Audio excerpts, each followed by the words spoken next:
अस्सलाम वालेकुम dear students class 10। बेटा आज का जो हमारा टॉपिक है वो है म्यूचुअल इंडक्शन।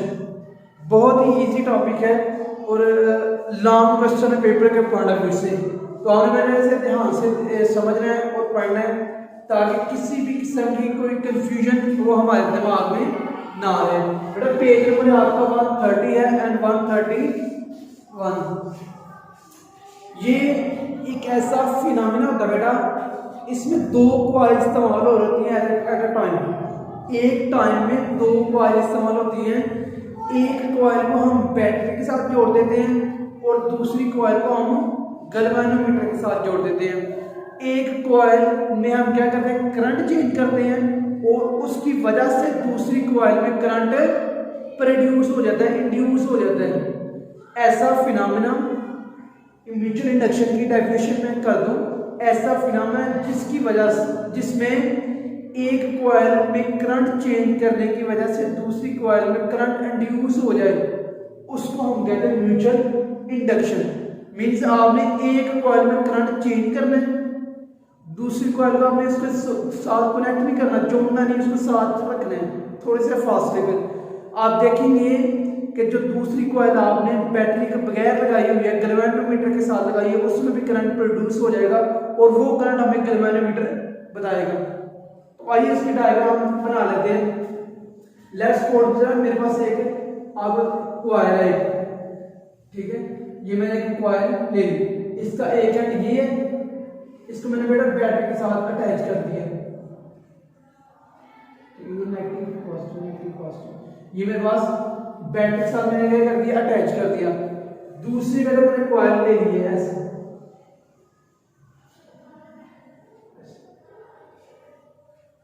इसको बेटा मैंने कनेक्ट कर दिया गैल्वेनोमीटर के साथ। मेरे पास दो कॉइल है, एक कॉइल को बेटा मैंने बैटरी के साथ लगा दिया और दूसरी कॉइल को मैंने गैल्वेनोमीटर के साथ लगा दिया। और जिसको बैटरी के साथ लगाते हैं ये हमारे पास प्राइमरी कॉइल होती है,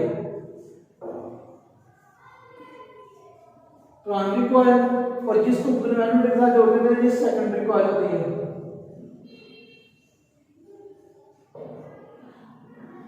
अब जाहिर सी बात है कि जब बेटा इसमें से करंट पास करेगा तो इसमें क्या होगी, मैग्नेटिक फील्ड प्रोड्यूस होगी। जब एम्पियर लॉ में जब हमने इस टॉपिक शुरू किया था, वहां से हमने ये एक्सपेरिमेंट किया था कि जब भी किसी भी कंडक्टर के अंदर करंट गुजारा जाए तो वहां पे मैग्नेटिक फील्ड पास हो जाती है और वो मैग्नेटिक फील्ड ऑफ लाइन से नजदीक जो भी आपका मेटल मटेरियल कंडक्टर पड़ा हो उसमें से पास करती है। जब इसमें से बड़ा करंट गुजरेगा तो उसकी जो मैग्नेटिक फील्ड ऑफ लाइन है वो पास करेगी, ठीक है, वो क्या करेंगी, इसमें से पास करेंगी मैग्नेटिक फील्ड ऑफ लाइंस।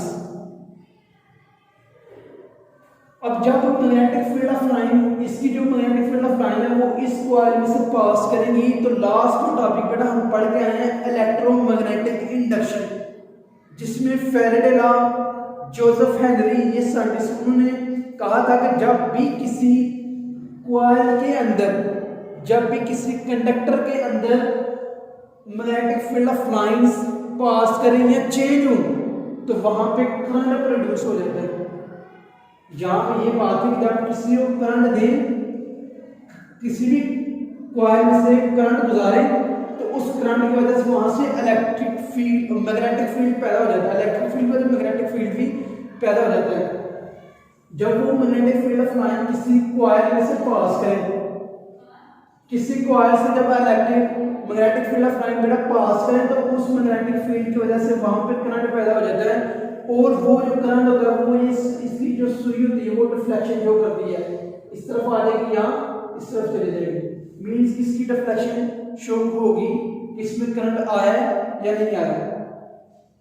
अब लेट्स सपोज क्या होगा कि हमने इसको बैटरी के साथ जोड़ दिया है, इसमें मैग्नेटिक फील्ड पैदा हो गया और मैग्नेटिक फील्ड ऑफ लाइन इसमें से क्या कर रही है, पास कर रही है और करती रहेगी जब तक बेटा इनकी magnetic field of line change होती रहेगी इसकी, तब तक इसमें करंट प्रोड्यूस होता रहेगा।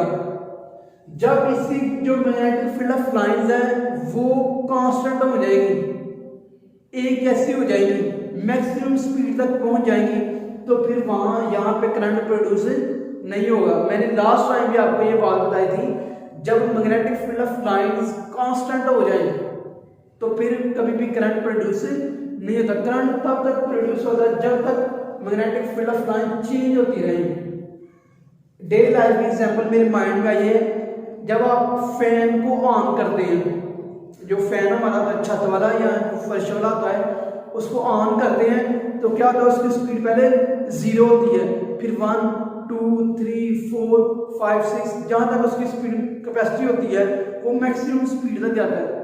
लास्ट टाइम ऐसा आता है कि जब उसकी स्पीड मैक्सिमम हो जाती है, कांस्टेंट हो जाती है, फिर मजीद इंक्रीज नहीं होती, उसी स्पीड के साथ वो फिर घूमता है। तो यहाँ भी अगर वो एग्जांपल सेट की जाए, शुरू में एक मैग्नेटिक फील्ड ऑफ लाइन पास करेगी, दूसरी, तीसरी, चौथी, पांचवी, छठी, सातवीं, तो फिर एटलीस्ट क्या होगा, ये कांस्टेंट हो जाएगी और करंट जो प्रोड्यूस होना क्या हो जाएगा, खत्म हो जाएगा, करंट प्रोड्यूस नहीं होगा। अब फॉर एग्जांपल, अब नेक्स्ट मैं क्या करता हूँ, इसको मैं ऑफ कर देता हूँ इस बैटरी को, या मैं यहाँ पे स्विच लगा के, पहले मैंने ऑन की हुई थी, ठीक है, इसके साथ जुड़ा होगा, अब मैं क्या करता हूँ, ऑफ कर देता हूँ, इसको रोक देता हूँ। अब जब मैग्नेटिक फील्ड यहाँ से मैक्सिमम पास हो रही, अब वो आस्ते क्या होना है, कम होना शुरू हो जाएगी। मसलन पहले क्या थी 5, अब कम होना शुरू हो गई 4 3 2 1, मीन्स फिर चेंज होना शुरू हो गई, फिर चेंज होना शुरू हो गई। जब वो चेंज हो, वो मैक्सिमम की फॉर्म में हो, ज्यादा के फॉर्म में हो या कम की फॉर्म में हो, तो हमेशा जो करंट होगा वो प्रोड्यूस होगा।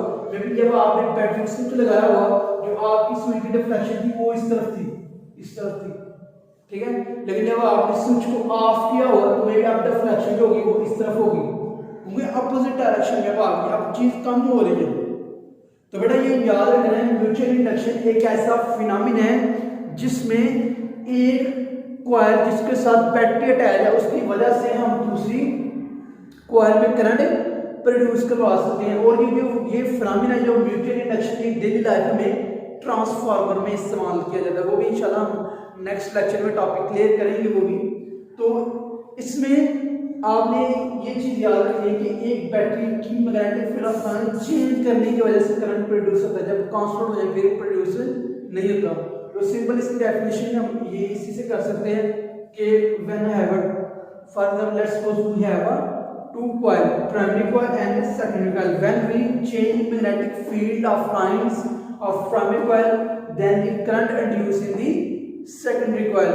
So this phenomenon is known as mutual induction. Mutual का मतलब होता है एक दूसरे की वजह से, mutual understanding इसे हम कहते हैं एक दूसरे की समझ या एक दूसरे की समझ की एक दूसरे के लिहाज से इंडक्शन मतलब प्रोड्यूस करना, यानी कि इसके लिहाज से इसमें करंट प्रोड्यूस करना। तो ये था बेटा हमारा topic mutual induction. Thank you so much.